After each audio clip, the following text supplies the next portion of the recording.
I love me some Neo Geo, and the Neo Geo Pocket and Pocket Color are no different.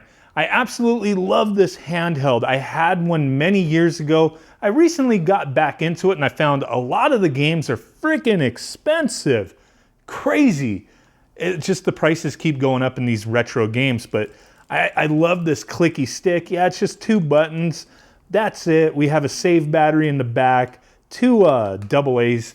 The black and white, the original Pocket, it's pretty similar. It's just smaller, and it's 2 AA's, just black and white. This is in color.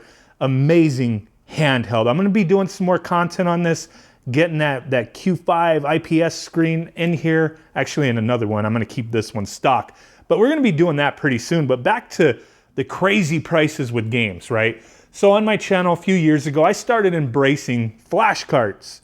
I have flash carts for every single one of my systems. And I use them quite often to be able to play homebrews, hacks, games that just are out of my reach. And that's where the Neo Geo Pocket GameDrive comes in. From Retro HQ, I did get this from Stone Age Gamer in their deluxe orientation here. You can get it with the little bit box and a few extra things here. Usually every time I've gotten a flash cart from Stone Age Gamer, I always spring the extra 15, 20 bucks to get the case because it comes with like an extended warranty type of thing. But here we go. I was super excited to check this out. So they have it in a few different like colors. I think there's like an AES one. I wanted the red one. I don't know. I just thought it looked cool. But there is that little Retro HQ logo on the back, screw holding it in. SD card slot up there. Micro SD card. Very nice. And then we got a few extras, the little Stone Age Gamer dude sticker. We'll put that on something. I have a bunch of these. Oh my God, Neo Geo or Neo Pocket sticker. Okay, I mean some sticker action. Getting you some extras if, you know, that's kind of stuff you're into. We also get the GameDrive manual, which goes over some basic stuff, just the, you know, instructions. But we're gonna take a look at that in a moment. It also tells you how to update the firmware update. There you go. I've already firmware updated this biatch to the latest, so I'm not really worried about that. But essentially, you pop the card in, and once the logo for Retro HQ comes up, you hit that option button. Boom. So this thing, you can load it up with Neo Geo Pocket or Pocket Color games, play it on either system. So let's go ahead and take a look at that. There's the back of the box here. They always have a disclaimer. These things do not ship with games, mind you. I have every single game released on here, but Stone Age Gamer, Retro HQ, they do not load this up with anything. Stone Age Gamer, occasionally, depending on the flash cart you get, they may offer downloads because they have like a licensing deal for them, but otherwise this is all up to you to get it loaded up, but it's very simple. If you're loading Neo Geo Pocket Color ROMs on anything, you know, there's that Internet Archive. You can find everything on the internet. But there we go. We got the memory card popped in there. And it's not spring loaded. It just goes in, which is fine because it sits flush with everything for the most part. So I'm not tripping on that. Very difficult to film this, but I've been filming gameplay footage and trying to get used to filming this without, you know, an IPS or LCD screen in there. This is the stock screen. And I think, you know, as long as you have a direct light source, the screen looks amazing, but it's just like, you know, every other handheld back in the day that didn't have a backlight, kind of a pain in the butt, but I still absolutely love this thing. And the screen looks good. I mean, stock screen here. So here we go.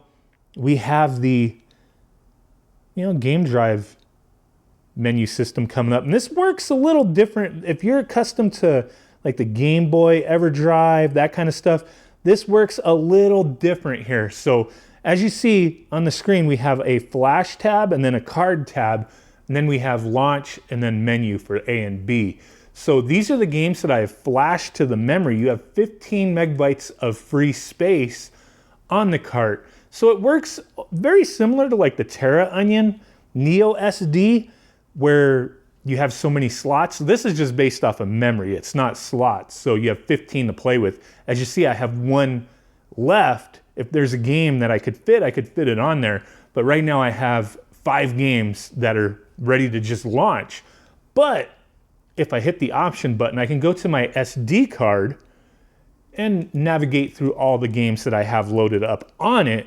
And just like with the Neo SD, you will have to flash them to the card. So it shows on the side there if they're a color game with the little, red, green, blue, the RGB logo on the side there, and then it tells you how big the game is, so you can kind of manage your memory. And when you flash a game to the cart, just depending on size, it could take a little while. Like if it's a half meg, 1 meg, that kind of thing, it's not going to take too long. When it's 2 to 4, it could take a minute or two. But once you got them loaded up, they just load instantly. But you have to keep that in mind. It's not as convenient as other flash drives, but for me it works. I never really need access to 100 games at once. It's fine. I mean, so once you do that and you get a game flashed to the system, say you want to delete it, you could save it back over by hitting the B button. I mean, it's still on your SD card, but if you want to save what you have from playing the game and whatnot, you would hold the B button to go to the menu and then right to save game. So it'll say yes. You could save it, delete it, put something else on there. I'm not going to show the flashing process, but just trust me, it's going to take anywhere between 30 seconds to like 3 minutes to flash a game, just depending on the size of the game. This saving process takes, a very similar time as well, because I think it's just copying it back over maybe with, however you had the game left. So not a huge deal. If you're an impatient person, this may not be a solution for you, but there's no better solution on the Neo Geo Pocket Color at this time. So, I mean, can't really complain. I mean, you can always complain, but shit, I'm not complaining. I'm having a lot of fun with this thing. Scrolling through your game list, though, to load up games, it is a little sluggish. You scroll down, you get to like a limit, and then it's got to read the card to be able to scroll down more. So you could scroll down like a few games. That's a little annoying, but not the hugest deal. Like I have over 100 games on here. The only reason I do is because I have like the Japanese and then the US and European version of every game. I'm gonna go through and clean that up because really I only want the US release titles on here, and that's only like 31, 32 games. So scrolling through this big list of over 100 games, it's a little annoying.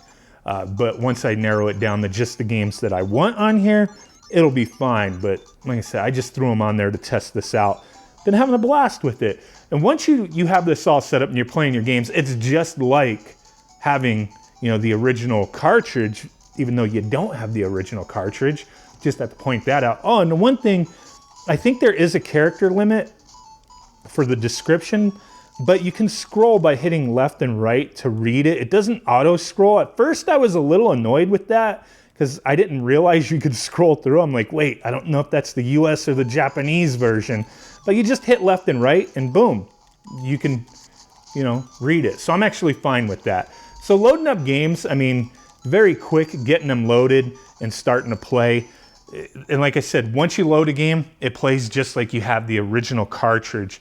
No big deal. Everything plays great and looks great. Some of these games nowadays, my God, for the Neo Geo Pocket Color, I remember years back, they started going up, maybe about 10 years ago, but you could still find like Gal Spider for like 20 bucks, Match of the Millennium like 30, around that.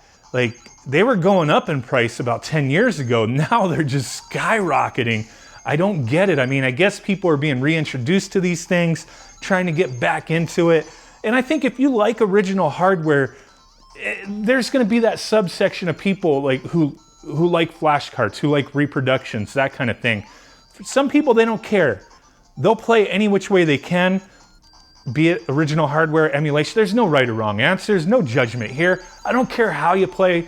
If anybody tells you otherwise, just, get them out of your life. You don't need that negativity. I'm just here to share options. And I think this is a fantastic option that I appreciate and want to use because some of these games, I just absolutely love playing them on the original console, but they're out of my grasp as far as price point goes. So I think that's an awesome thing to have these flash carts accessible. For other systems, I do use them more for homebrew and hacks and whatnot. For this, I just want to play the library because nothing really can compare to playing on the original hardware when it comes to Neo Geo Pocket Color with that clicky stick. Oh my God, the stick is freaking awesome on this thing. I love this handheld. One of my favorites, small library, but very quality library. Appreciate you guys watching. If you're interested in flash carts or the Neo Geo Pocket Color game drive, I'll have a link in the description to Stone Age Gamer.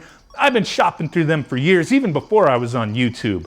Absolutely love their service. Check them out. Really do appreciate you guys. With that said, big ass blurry thumb butt like a Bigfoot in your face. Peace out, bye-bye, and boom.